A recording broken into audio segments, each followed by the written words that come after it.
Hola, bienvenidos y bienvenidas. Para nosotros es un gusto estar con ustedes en el primer episodio de CISAS Podcast. Mi nombre es Carlos Mario y tengo el placer de ser el compañero de mesa de Sofía Pino. ¿Cómo estás, Sofía? Muy bien, muy feliz de estar aquí hoy compartiendo este espacio contigo, esta mesa.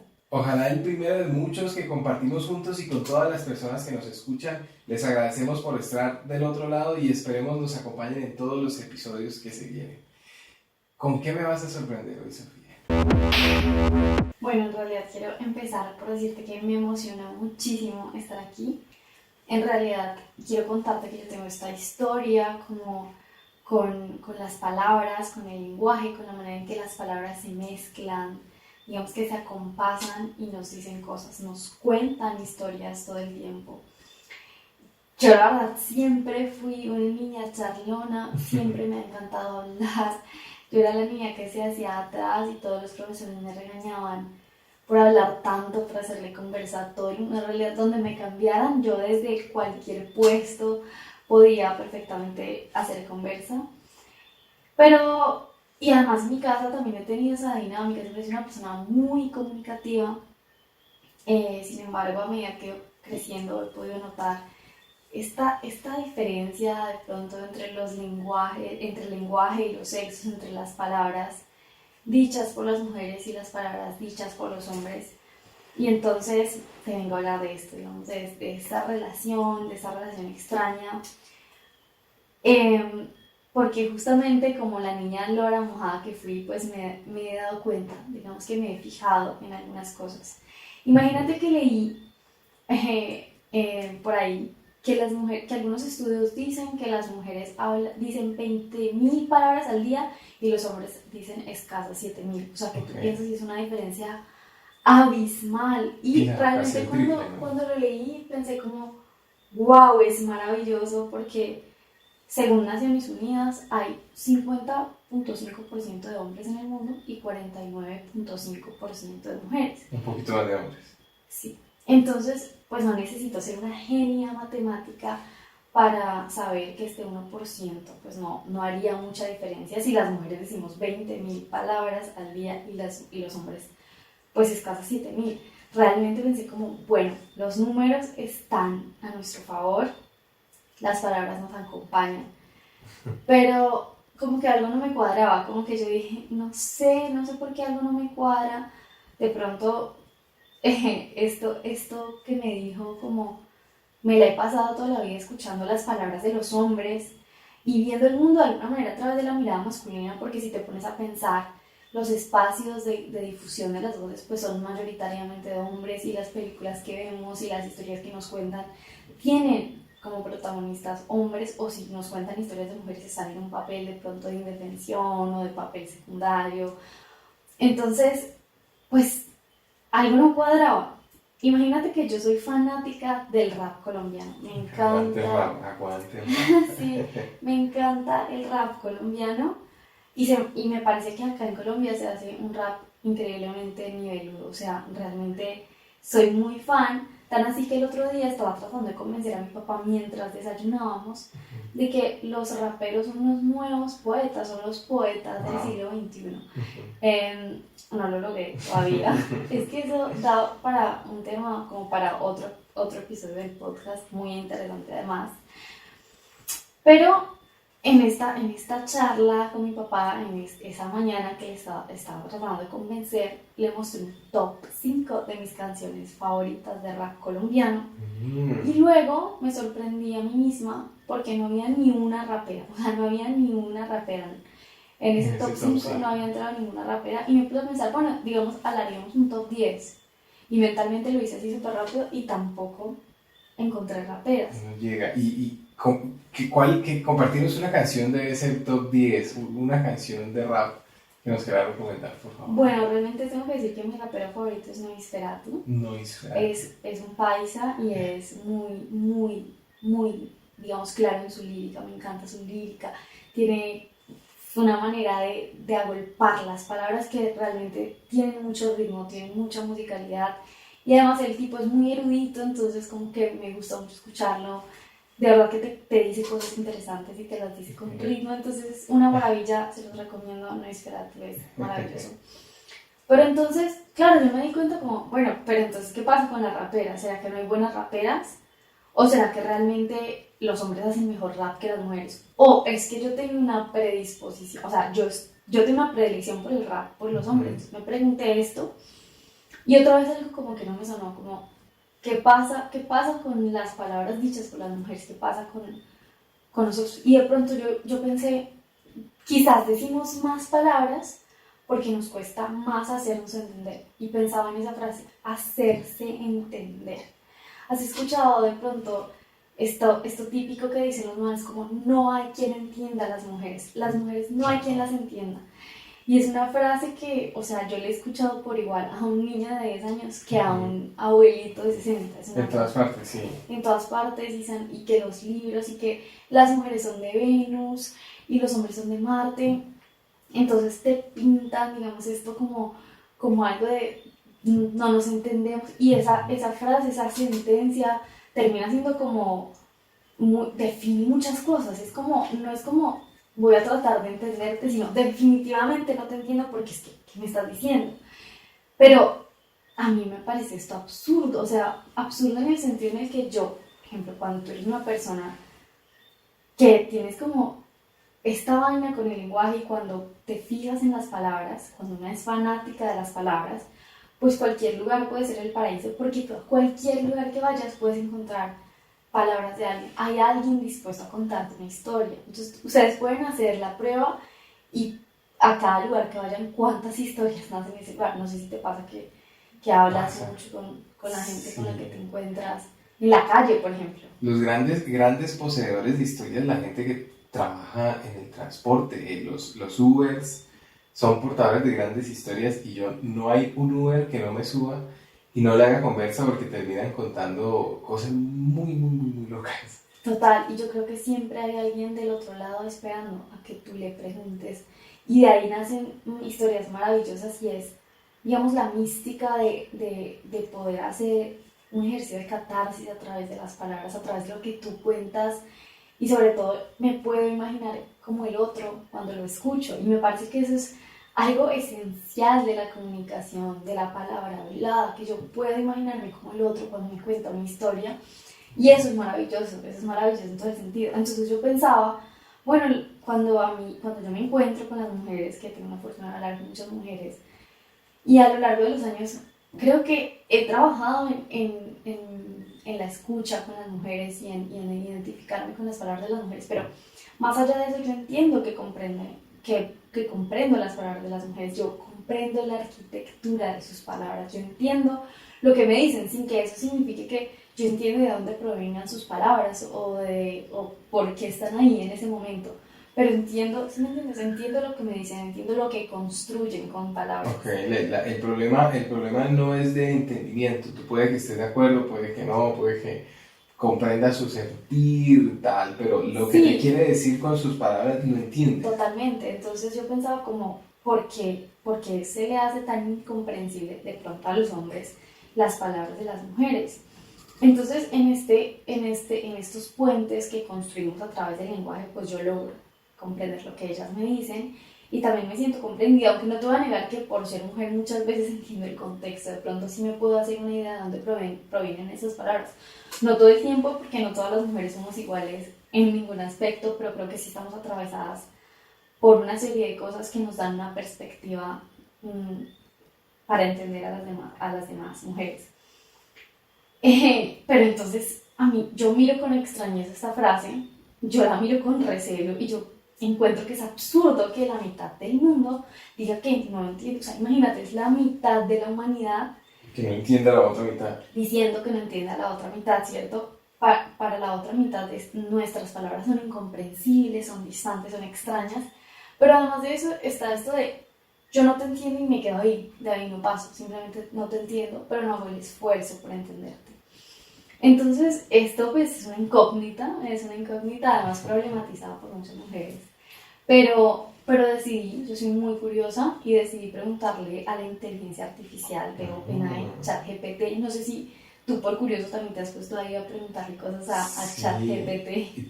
ChatGPT es una locura, es un sistema de inteligencia artificial que es como un chat, pero digamos que es como tener uno un sabelotodo ahí al alcance, ¿no? Y sirve para cosas muy distintas. Y es muy loco, deberían curiosear, y más allá de curiosear y explorar lo que es divertido, también incorporarlo en su día a día, en su trabajo, porque es te ayuda mucho a la eficiencia. Puede ser muy útil y a la vez muy espeluznante. Yo le Puede hice ser. 2 preguntas al respecto y la primera fue, ¿por qué los hombres no entienden a las mujeres? Pensaba también en esto que tú dices, pero esta precisión que tiene para entendernos, ¿no? También a través del lenguaje. Diría que lo maravilloso de esta inteligencia artificial es que entiende Entiende. bajo contexto, Claro, ¿no? O claro. sea, tiene tanta información, es un software que tiene tanta data que te puede dar información y te la puede dar además en un lenguaje cercano, o sea, es muy loco. Yo le hice 2 preguntas, te contaba, la primera fue, ¿por qué los hombres no entienden a las mujeres? Y ChatGPT me respondió que que es un estereotipo, o sea, que esto de que los hombres no entienden a las mujeres es un estereotipo, es un cliché que proviene de la idea de que los hombres y las mujeres tenemos diferencias biológicas y tenemos diferencias sociales que nos hacen ver y enfrentar el mundo de maneras distintas. Eh, pero, o sea, frente a esto yo estoy en desacuerdo. O sea, ChatGPT, estoy en desacuerdo contigo. No me convence porque yo sé que los hombres y las mujeres somos diferentes Ok, sí, de biológicamente acuerdo. y además socializamos de maneras diferentes. No es lo mismo que yo te cuente mi experiencia como niña en el colegio a que tú me cuentes tu experiencia como niño o de pronto en la adolescencia. Y sé que vamos a encontrar muchos puntos en los que mismas cosas nos golpearon de manera diferente por ser hombre tú y yo mujer. Entonces, yo creo que lo que hay es que entender que existen estas diferencias y saber sortearlas, saber atravesarlas, digamos que entender que somos diferentes y bajo eso poder vivir bien y poder entendernos. Entonces luego, digamos que en esta triquiñuela lingüística le cambié la pregunta y lo que le pregunté fue lo siguiente, ¿por qué los hombres dicen no entender a las mujeres? Y ChatGPT me dio 4 razones. La primera me habló de estereotipos de género, la segunda me habló de falta de comunicación, la tercera me dijo que por diferencias culturales y sociales, y la cuarta razón fue por la desigualdad de género. Entonces, ChatGPT me decía que es como perpetuar continuamente estos estereotipos de que por ejemplo, las mujeres y los hombres de pronto tenemos pensamientos y sentimientos determinados para cada sexo, Okay. y no es así. Y en eso sí estoy de acuerdo con ChatGPT. ChatGPT tiene un punto porque no existen sentimientos o pensamientos predestinados para hombres o mujeres. O sea, yo puedo ser igual de brillante que un hombre, igual puedo tener, digamos, esta misma sagacidad para estresarme como un hombre, pero de pronto no tengo el micrófono, de pronto no tengo la batuta para hablar. O el Entonces, interlocutor, ¿no? sí, y justo es de lo que te venía a decir, o sea, de pronto no es como esta falta de comprensión, esta incomprensión en sí per se, sino es la disposición del otro a escucharte. Y entonces yo encuentro que siempre hay como una predisposición por ustedes los hombres para escuchar las palabras de las mujeres. Y ahí empiezo a entender, y ahí empiezo a entender un poco todo. O sea, yo digo como, wow, o sea, ¿cómo puede ser que todavía estemos hablando de esta incomprensión como si fuera el problema el no entendernos, cuando de pronto puede ser que la otra persona, que quien es tu interlocutor, pues no está dispuesto a escucharte o no está dispuesto a darle el valor que tus palabras se merecen? Y al respecto, imagínate que te quiero contar, hay un test que se llama el test de Bechdel. eh, lo creó como una historietista y una activista feminista que se llama Alison Bechdel, y ella es conocida por crear historietas políticas, y en 1983 escribió Unas lesbianas de cuidado.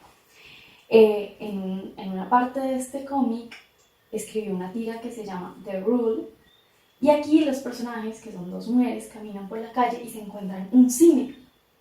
Y una mujer le pregunta a la otra como, oye, ¿quieres entrar al cine conmigo? Y la otra le responde, yo solo veo películas que cumplan con 3 requisitos básicos. Okay. La primera, que tienen que haber al menos 2 mujeres con nombre, luego se modificó la regla, digamos que se perfeccionó, pero que tienen que haber 2 mujeres con nombre. La segunda es que hablen entre ellas, que se interpelen. Okay. Y la tercera es que no hablen de hombres, o sea, 2 mujeres que hablen entre ellas, pero de lo que hablen 3 que no sean de hombres. Entonces, al principio me dice, bueno, es un requisito. O sea, son requisitos que ninguna película nos pasa. O sea, la lista de películas que se rajan en este test es inmensa. O sea, con decirte que no pasa Avatar, no pasa la saga del Señor de los Anillos, no pasa la saga de Harry Potter, a excepción de 2 películas. Harry Potter y el Cáliz de Fuego y Harry Potter y las Reliquias de la Muerte, parte 1, porque la parte 2 también se raja.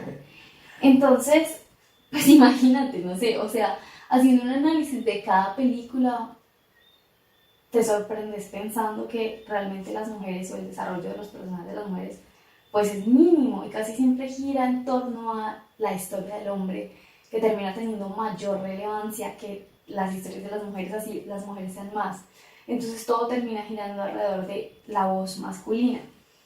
Y termino yo por entender esta extraña relación, pero me doy cuenta que no es la extraña relación que tenemos nosotras con las palabras o nosotros con el lenguaje, sino más bien es la extraña relación que ustedes tienen con nuestras palabras.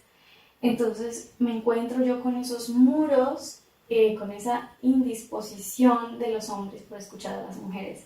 Y estoy segura que puedo hacerle esta pregunta a cada mujer que conozco en el mundo y me puede contar una anécdota sobre un hombre que le ha querido explicar algo, que de pronto le ha restado valor a sus palabras, o de pronto lo que tú dices no parece interesarle tanto. Hace como 1 mes y medio escuchaba el monólogo de Carolina Sanín y ella decía que tuvo como un inconveniente con el señor que fue a arreglarle la ducha.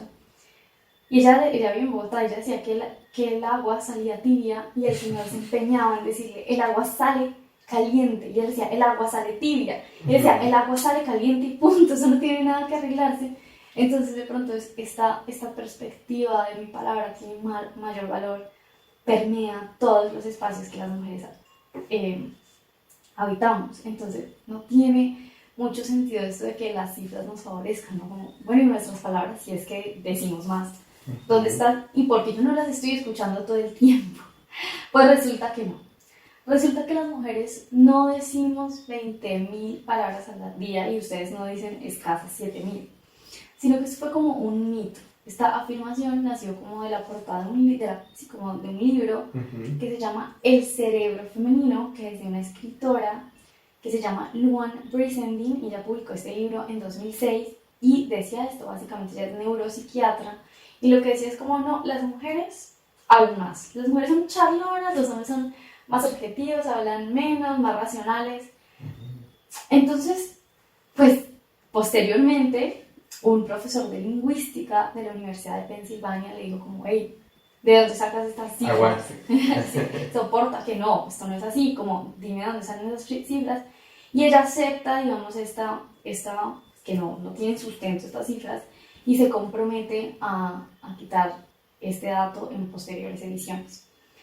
En realidad, se han hecho metaestudios sobre esto, se ha investigado sobre esto, y de los, por ejemplo, una lingüista y una psicóloga social hicieron un metaestudio con 56 estudios, donde 36 de ellos más o menos tenían el resultado contrario, es decir, que los hombres hablan más de las mujeres, pero como que recalcaban en que era ínfimo, la diferencia realmente era muy sutil y además cambiaba mucho dependiendo también de muchos otros factores que incidían en los resultados. Entonces, pues, las mujeres no es que hablemos más, pero estoy segura que las mujeres somos menos escuchadas. Entonces, de pronto no es que no hayan raperas buenas o que definitivamente los hombres sean mejores haciendo rap, sino que tenemos una predisposición por las palabras de las mujeres. Y digo tenemos porque si bien he hablado de los hombres, creo que las mujeres también tenemos que aprender a escucharnos un poco más. Pero de todas maneras creo que nosotros nos escuchamos un poco más que ustedes. Y como te digo, creo que hay que saltar esa barrera de la predisposición por las palabras del otro, en este caso de la otra, porque además somos la mitad del mundo y existimos y coexistimos con ustedes, muchas veces sobreviviendo y muchas veces teniendo que abrirnos espacios a la fuerza para poder ser escuchadas, y muchas veces teniendo en cuenta todo lo que nos cuesta llegar a hacer valer nuestra palabra en todos los sentidos. Eso lo puedes extrapolar a todas las cosas. Pero entonces, por eso estoy aquí hoy. Esta es mi razón de estar aquí hoy. Estoy aquí justamente tratando de traspasar esa barrera y esa predisposición del otro, pero también tratando de sortear mi propio miedo hacia mi voz y dándole el valor que creo que merece, y además siento que es un homenaje a todas las palabras de las mujeres con las que me he encontrado en mi vida, de las palabras que me han regalado y que me han dado aliento y que me han dado esperanza y que me han ayudado a construir. Entonces es justo eso, ¿no? Como superar esa barrera y decir, bueno, estoy aquí, además también como un homenaje a la niña charlona que te dije que era, o sea, la niña charlona que yo era, estaría demasiado orgullosa de que yo esté aquí sentándome a charlar, o sea, un placer milenario del que yo disfruto muchísimo, y además cuento con la suerte de que tú también disfrutas de eso, y creo que ese es el punto de muchas cosas, ¿no? Atreverse a hacer las cosas y además dándole el valor necesario. Me encanta a mí escuchar hablar a las mujeres, y las palabras de las mujeres me han inspirado, pero no solamente de lo que me encuentro en el día a día, sino también de la música que escucho, que es hecha por mujeres, de las películas que veo, que dirigen mujeres, y de los libros que también leo, que son escritos por mujeres. Y eso me inspira y por eso estoy aquí hoy.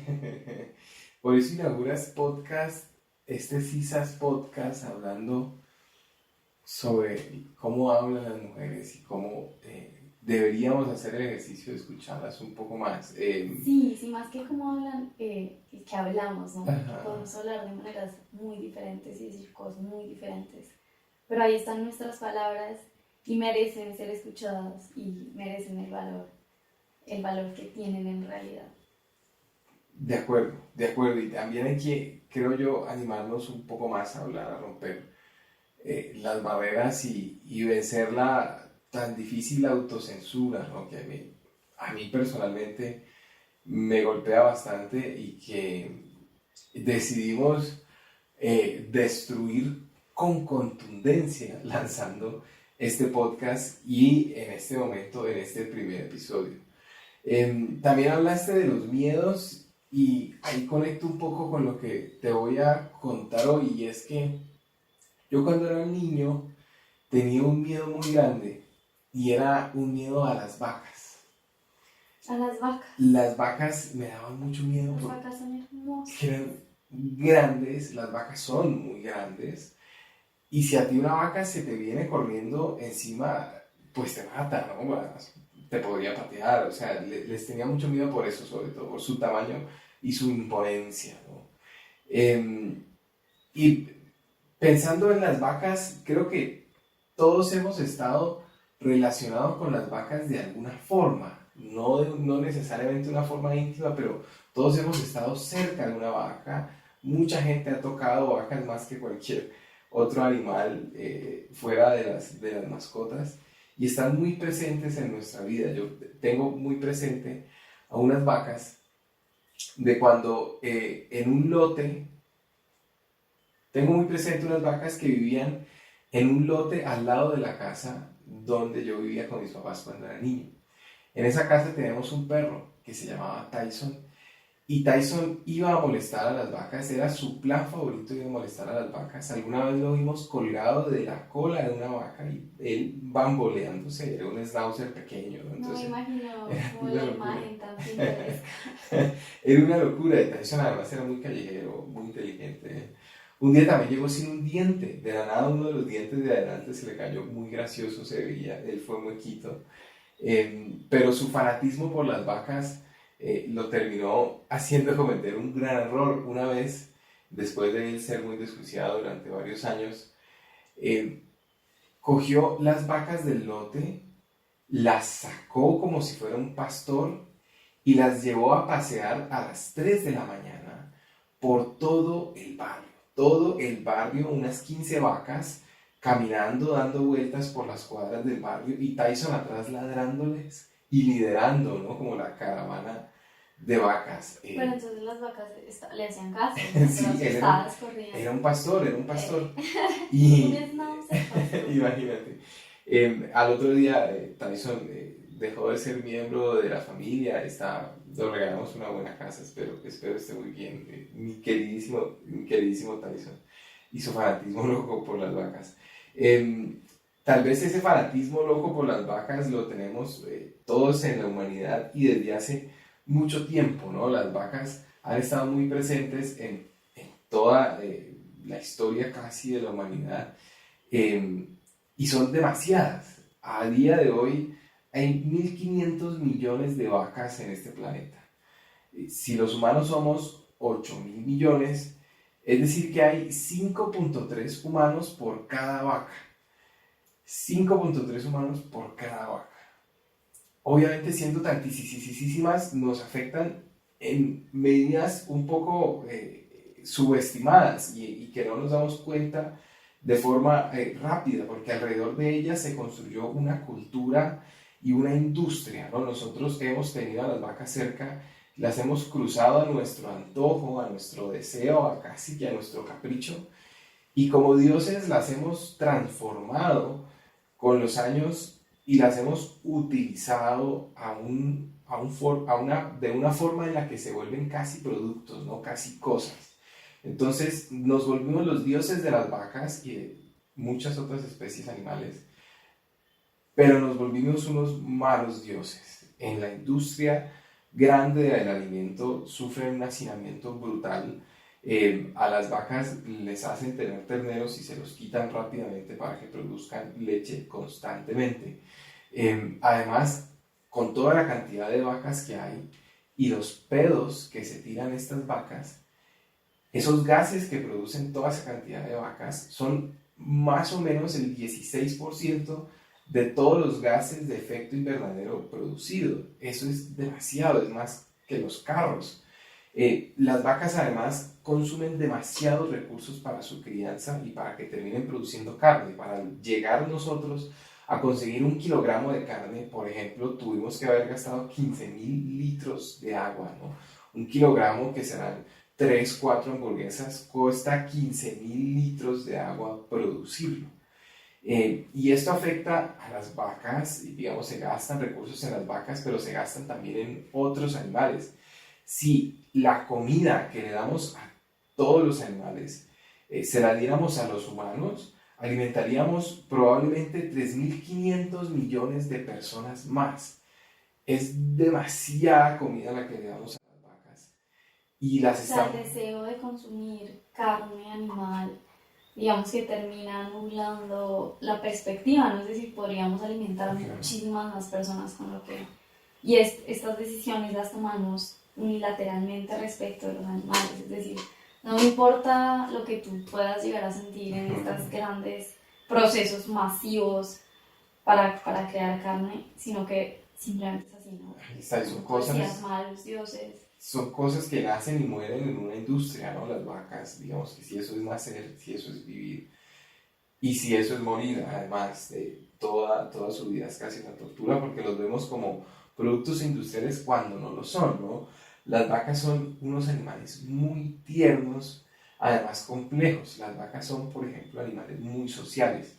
Tienen estructuras sociales, ellos tienen sus parches, sus grupos, sus pandillas, ¿no? Yo no sé cómo sería un capo bovino, ¿no? ¿Cómo sería el alias? No sé si te viste esta película de vacas. Era como una ¿Las vacas vaqueras? No, esa no. Sino como una donde viven en una granja y hay una vaca embarazada. Bueno, es una película muy linda. Sí, las protagonistas son vacas y es muy linda, deberías vértela. No recuerdo el nombre en este momento, pero prometo. Es muy linda. Se me ocurrió un buen alias Churrasco, ¿no? Alias Churrasco, el líder de los bandidos vacunos. Las vacas además son curiosas, son muy curiosas, casi que como un gato, ellas investigan, levantan, huelen. Y lloran, las vacas lloran. Las vacas lloran, sí, también es un mecanismo que usan como supervivencia, pero también cuando se sobrecargan de estrés, por ejemplo, al arrebatarle un ternerito que eso les duele, también lloran, ¿no? Las vacas sufren mucho y como te decía, son muy curiosas, son tranquilas, a pesar de ser más o menos territoriales, no son violentas y además saltan de alegría de una forma muy tierna, ellas saltan exactamente como usted, si me está escuchando, se lo imagina, ellas saltan muy tiernos, se ven muy Y bonitas. además tienen pestañas lindas. Pestañas ¿No lindas, no has visto no me he usted fijado. pestañas de vaca? O sea, hay gente que tiene las No. pestañas de vaca. Ah, sí. No rizadas, sino como caídas. Y no, no es algo malo. Eso te iba a preguntar, no suena como un halago, pestañas de No, vaca. no es algo malo. Si tú tienes pestañas de vaca, no es algo malo. Es un dato. Es un dato, es un Ok. dato y hay que darlo. Particularmente yo creo que son lindas las pestañas de las vacas, como caídas. No, son muy lindas. Las vacas son muy lindas y son muy tiernas. Yo pude verlo, pude ver esa ternura que producen y perderle un poco el miedo gracias a un cuadro. Imagínate un cuadro que se llama A Token of Friendship y es un cuadro de Arthur Collin Grinch. Es un cuadro muy lindo de una niña campesina dándole una manzana a un ternerito, a una vaca bebé. ¿Y cómo fue esa transición de, digamos, de contemplar algo y que te, como que cambie tu perspectiva? Es decir, Fue instantáneo, o sea, yo vi ese cuadro, digamos que no fue que de un momento a otro le dejé, de poco a poco le fui teniendo menos miedo o algo así, no, la verdad, yo vi ese cuadro, vi la escena y entendí todo lo mal que estaba yo al tenerle miedo a las vacas y a ese animal tan lindo y tan complejo y tan sufrido, ¿no? Tan sufrido por culpa de nosotros. Y desde ahí me volví todo un fanático de las vacas y todavía teniéndoles cierto respeto porque siguen siendo muy grandes, pero me volví un fanático de las vacas y no sé las gallinas y me excuso con todos los cerdos de este planeta, pero yo me paro por las vacas y las defenderé hasta el último de mis días. Eh, Entendiendo el valor de la carne, y esto es muy importante, digamos que yo no voy a volverme vegetariano, no lo creo. pero podrías, o sea, podrías replanteártelo desde este entendimiento. O sea, ¿crees que podrías llegar a replanteártelo al ver todo lo que hay detrás de la industria cárnica, por ejemplo? Puede ser, pero también es difícil porque las vacas, digamos que durante tantos siglos de cruces y cruces, las vacas no son viables del todo en la naturaleza, ¿no? Nosotros las hemos alterado a tal punto de que ellas ya fueron hechas a nuestro gusto y no fueron hechas para sobrevivir en la naturaleza. Entonces, también tenemos que hacernos carne, también tenemos que hacernos cargo. Y a mí personalmente me gusta mucho la carne, además tiene un impacto social. Cuando se junta la gente alrededor de un asado, cuando se junta la gente, y aquí paso de las vacas, cuando se junta la gente alrededor de un sancocho, ¿no?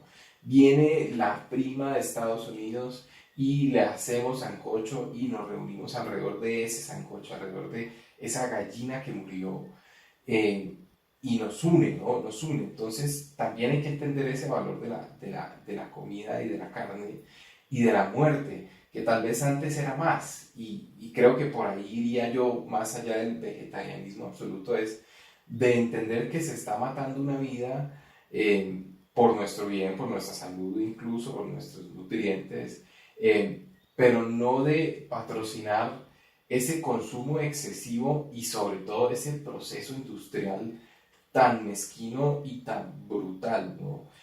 Antes, cuando se evaluaba y no se tenía toda esta estructura, toda esta maquinaria incluso, pues se mataba mucho menos. Es que las cifras de hoy son brutales. En cuanto a animales en general, la humanidad mata 2 millones de animales al día. 2 millones de animales al día es demasiada muerte, ¿no? Se mata demasiado. Y creo que eso no está bien, eso no está bien. No, imagínate si los animales pudieran hablar, si las vacas pudieran hablar, ¿cuáles serían sus testimonios, no? ¿Cuál sería la palabra de la vaca? ¿Qué me podría contar a mí una vaca o matar? Es que pensaba como, más allá del entendimiento de lo que hay detrás de la carne, lo veo así porque entiendo lo que me dices, pero más allá de ese entendimiento, ¿Será que el entendimiento de que hay un montón de dolor detrás, hay un ser que está sufriendo para que yo me coma una hamburguesa? ¿Tú crees que ese entendimiento basta, el entendimiento por sí, basta como para... Yo creo que sí, porque además, y pasa un poco con todos los grandes problemas de la humanidad, nosotros como individuos es poco lo que podemos hacer, ¿no? No sé, el presidente de China se muere de la risa cuando uno recicla sus botellas, ¿no? Cuando ellos están quemando carbón así a grandísima escala. Entonces, digamos que desde nuestro lado podemos hacer esa reflexión y sobre todo creo yo poco a poco bajar el consumo de carne para ojalá minar esa industria y esa producción loca que desprecia a las vacas, creo yo, y que las ve como cosas y todos hemos visto, por ejemplo, esos, cuando hacemos un viaje por carretera, esos camiones con las vacas atropelladas horribles. Entonces hay una relación muy, muy cercana. Y hablando de esa relación cercana con la que empezamos, las vacas en nuestro país, en Colombia, también han tenido un protagonismo total, un protagonismo constante además, más allá de la vaca que uno junta para hacer el trago, o más allá de la hipnótica vaca Lola, que yo no sé esa canción que tiene, pero de verdad como que hechiza. Yo creo que ya va pasando de moda. O sea, Sí, ahora los niños están cantando la canción de Shakira con Bizarrap, pero yo ya no pero más escucho. grande sí, pues la vaca Lola es de 3 4 cuando está uno en ese trance No, diciendo que la vaca tiene cabeza y tiene cola. de pronto ha perdido en popularidad. Puede ser, podemos hacer una evaluación en una fiesta infantil si suena o no la vaca Lola. Y hablando de eso, no te he preguntado, ¿tú tienes historias con vacas? ¿Has estado cerca a Pues vacas? en mi casa, un poco allá en la casa de mi papá, al lado teníamos de vecinas a las vacas. Ujú. Y mi perrita, que es un animal increíble, que lleva mi perrita, las odiaba por el motivo y ella se sentía más fuerte y digamos de mejor raza mirándolas desde acá, ¿no? Desde arriba, desde la Ok. cerca, protegida. Pero siempre que la sacamos a caminar, ella no se les acerca a las vacas ni porque, o sea, por nada del mundo. Ella sabe que es más pequeña y no es boba. Entonces, y ella no le gustan las vacas, le gusta mucho ladrar de las vacas, pero las vacas Desde la siempre, barrera. siempre sabias, las saben ignorar. Yo tengo una teoría de que las vacas en Colombia han sido como los Pokémones de los malos. Y es que, para los que no conocen cómo funcionan los Pokémones, Eso te iba a decir, no iba a entender tu referencia. sí, digamos que en esa eterna lucha del bien y el mal que tiene la gran mayoría de historias, están los malos que tienen sus Pokémones que usan para combatir, están los buenos que tienen sus Pokémones que usan para combatir. Entonces los Pokémones pues tienen poderes, ¿no? Botan fuego, botan agua, hacen magia, cosas así.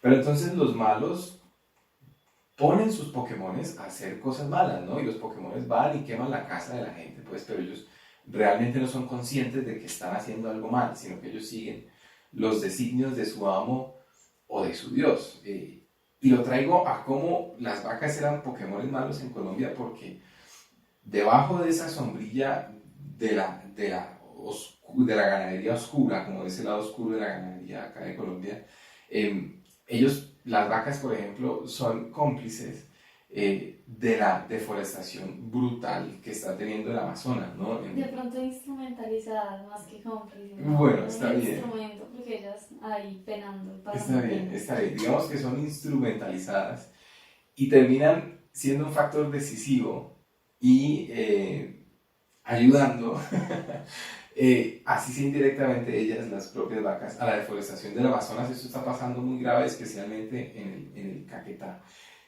Además, pues, de los desplazamientos, el despojo de tierras, y debe ser muy difícil para un campesino ver que uno de estos capataces, de un guerrillero, un paramilitar, De un gran algún terrateniente. malandro, un gran terrateniente, llega y desplaza de su finca, le tumba su casa y a los días hay una vaca por ahí caminando por el piso de lo que era su casa, pastando donde era el jardín de su esposa, ¿no?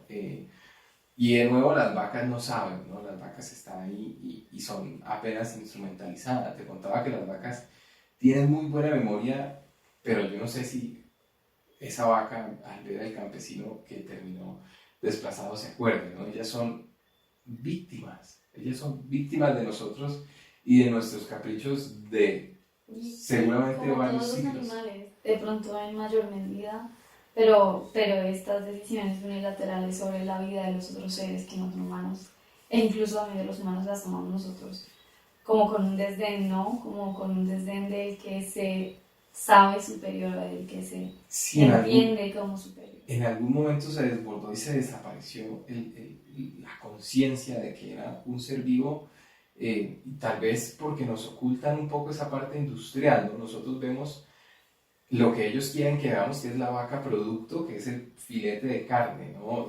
Nadie ha visto, o bueno, muy pocas personas han visto los procesos industriales. No, y que si yo tuviera que matar a la vaca para poder comer la carne, te aseguro que yo no podría. Claro, como era antes, ¿no? Y por eso se mataba menos. Pero entonces, ¿qué hacemos? Podemos adoptar una vaca entre 5 personas, nos juntamos con otras 3 personas y adoptamos una vaquita, no cabe, ¿no? No cabe. Pero nos toca, en principio, comer menos carne. Entender que no podemos ser cómplices de esa mezquina industria, sin que, de nuevo, necesariamente el camino correcto sea volverse vegetariano. No estoy seguro, pero sí estoy seguro que tenemos que comer menos carne, porque tenemos que matar menos animales, y yo, desde las vacas, como siempre. Desproductivizarlas, ¿no? Que se dejen de ver como un objeto y que se vean como el ser vivo que son. Y, por supuesto, hablar de cómo es la industria, hablar de lo lindas que son las vacas, de lo inteligentes que son, de cómo sufren cuando las separan de su grupo, para visibilizar el problema y tal vez caer en cuenta de esas cosas. Enrutarse es importante. Yo creo que en el futuro la humanidad se va a sorprender pensando lo crueles, ¿no? Y lo despiadados que hemos sido con los animales, que además están indefensos ante nosotros. Claro, por eso es que es importante hablar de las vacas, y es importante hablar de todo, y es sobre todo muy sabroso. Hablar es muy sabroso, charlar es muy chévere. No, es un placer milenario. Y por eso nació este podcast, y por eso lo disfrutamos tanto, y este primer episodio salió con toda la energía, con toda la gana. Les agradecemos mucho estar del otro lado, y esperamos que nos acompañen en todos nuestros próximos episodios. Totalmente, o sea, a mí lo que te decía al principio, a través del lenguaje construimos puentes constantemente, y esos puentes nos ayudan a entender cosas que de pronto, si no tuviéramos un interlocutor atento, no podríamos entender, o si no tuviéramos un interlocutor dispuesto a la charla tampoco. Y escuchar en gran medida es saber mirar, en gran medida es repensar las cosas. Saber escuchar es importante, y también poder expresarle, dar el valor a nuestras palabras. Como que esa también tiene que ser la ruta, y eso también es la razón de ser de este podcast charlado, delicioso. Claro que sí, muchas gracias por permitirnos estar en sus oídos. Este fue el primer episodio de CISAS Podcast. Esperamos escucharnos muy próximamente. Sí, no se olviden que nos encuentran en todas las redes sociales. Tenemos YouTube, tenemos Facebook, tenemos Instagram, incluso estamos de moda y tenemos TikTok, y nos encuentran también en Apple Music, en Google Podcast, en Spotify. Bueno, estamos en todo lado, literalmente. No hay una excusa para no escucharnos. Nos escuchamos próximamente. Muchas gracias, y esto fue CISAS Podcast. Chao, chao.